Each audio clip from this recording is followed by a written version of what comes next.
Node.js a révolutionné le développement, en permettant de travailler avec JavaScript à la fois pour le front-end et le back-end. Dans ce tutoriel, découvrez tout ce que vous devez savoir, installation, gestion des packages, et astuces pratiques pour devenir un pro. NPM, votre assistant personnel pour gérer les dépendances de vos projets Node.js. Imaginez que vous construisez une maison. Vous aurez besoin de nombreux matériaux, des briques, du bois, de la peinture, etc. Pour chaque matériau, vous devrez savoir où le trouver, quelle quantité en acheter et comment l'intégrer à votre construction. Dans le monde du développement web avec Node.js, ces matériaux sont appelés des packages ou des modules. Ce sont des morceaux de code préécrits et réutilisables qui fournissent des fonctionnalités spécifiques, comme par exemple créer une interface utilisateur, React, Vue, Angular, gérer une base de données, MongoDB, PostgreSQL, effectuer des requêtes HTTP, Axio, valider des données, Joa, et bien d'autres encore. C'est là qu'intervient NPM. NPM, qui signifie Node Package Manager, est un outil indispensable pour les développeurs Node.js. Il agit comme un gestionnaire de paquets, c'est-à-dire qu'il vous permet de trouver les packages dont vous avez besoin parmi les millions disponibles sur le registre NPM. Installez ces packages dans votre projet. Gérer les versions des packages installés. Mettre à jour ces packages lorsque de nouvelles versions sont disponibles. Partagez vos propres packages avec la communauté. Commencez, installons un package localement. Ici, nous allons utiliser Lodash, qui est une bibliothèque populaire qui simplifie la manipulation des tableaux et objets. Et donc, dans votre terminal ou invite de commande tapez npm install Lodash. Une fois installé, vous pouvez l'importer dans votre projet et commencer à coder immédiatement.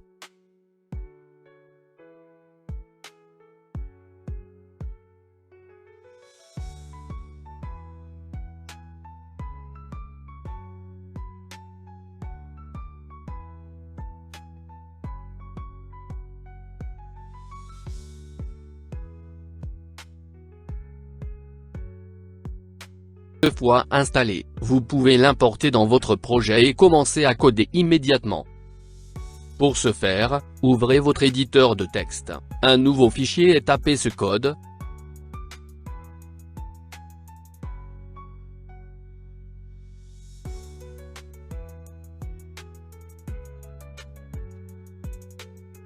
Enregistrez le fichier sous un nom comme par exemple a.js.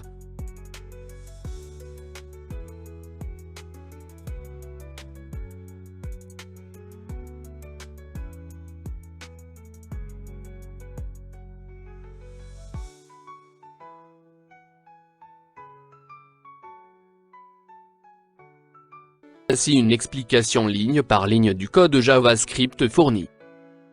Première ligne, requiert Lodash importe la bibliothèque Lodash dans notre fichier. Lodash est une bibliothèque JavaScript très populaire qui fournit des fonctions utilitaires pour faciliter la manipulation des tableaux, objets, chaînes de caractères. Le symbole soulignement est utilisé par convention pour stocker l'objet Lodash après l'importation. On pourrait ensuite utiliser les méthodes de Lodash via ce symbole. Deuxième ligne, déclaration d'une constante, nombre, qui contient un tableau de nombres, de 1 à 5. Les valeurs du tableau sont les données de base qu'on veut manipuler. Troisième ligne, la méthode. Slice est une méthode native de JavaScript qui retourne une copie superficielle du tableau nombre. Cela permet de s'assurer que l'opération de réversion n'affecte pas le tableau original, nombre. Après nombre.slice, on obtient un nouveau tableau de nombres, de 1 à 5. Soulignement.reverse, c'est une méthode de Lodash qui permet d'inverser l'ordre des éléments d'un tableau en place. Cela signifie qu'elle modifie directement le tableau qu'elle reçoit en argument. Ici, elle reçoit la copie créée par nombre.slice. Stockage du résultat, le tableau inversé est stocké dans la constante reversed. À ce stade, reversed contient le tableau de nombres de 1 à 5. Quatrième ligne, explication. La fonction console.log est utilisée pour afficher le contenu de la variable reversed dans la console. Comme Lodash a inversé la copie du tableau, la sortie sera 5, 4, 3, 2, 1. Point clé à retenir, la méthode soulignement.reverse modifie directement le tableau qu'elle reçoit. Si on n'avait pas utilisé slice, le tableau nombre aurait également été modifié. Voilà. Nous avons exploré une fonction de la bibliothèque Lodash dans cette vidéo. Si vous êtes intéressé pour découvrir d'autres fonctionnalités de cette puissante bibliothèque JavaScript, laissez un commentaire et nous créerons une vidéo dédiée à vos demandes spécifiques. Exécutez le fichier app.js. Dans le terminal ou l'invite de commande, naviguez jusqu'à l'emplacement de votre fichier et tapez node.app.js.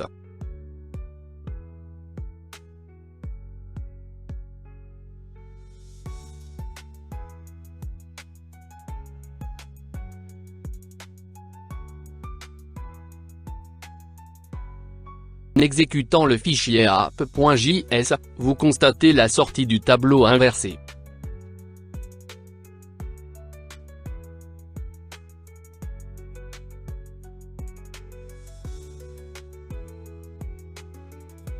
Les packages globaux sont parfaits pour les outils utilisés dans plusieurs projets. Prenons l'exemple de Nodemon, cet outil redémarre automatiquement votre application à chaque modification de fichier, ce qui vous fait gagner un temps précieux.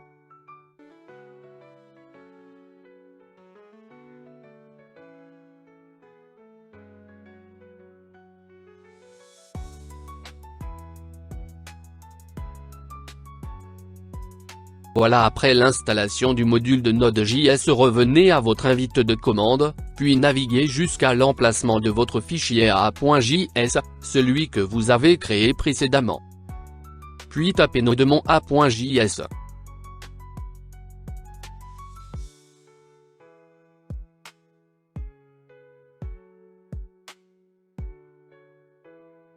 Constatez le résultat.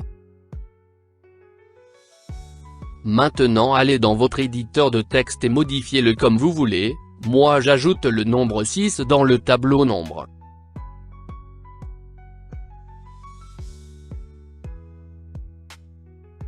Retournez à l'invite de commande.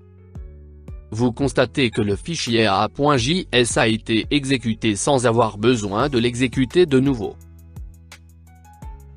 Avec NPM, vous pouvez automatiser des tâches comme démarrer votre application ou lancer un serveur de développement, entre autres.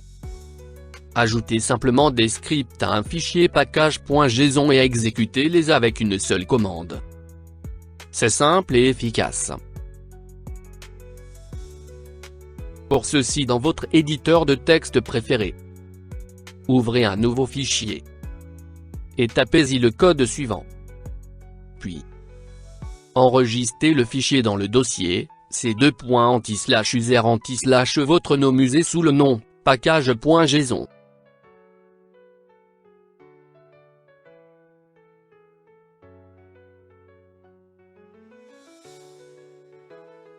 Maintenant il suffit de taper dans votre invite de commande ou terminal, npm run dev.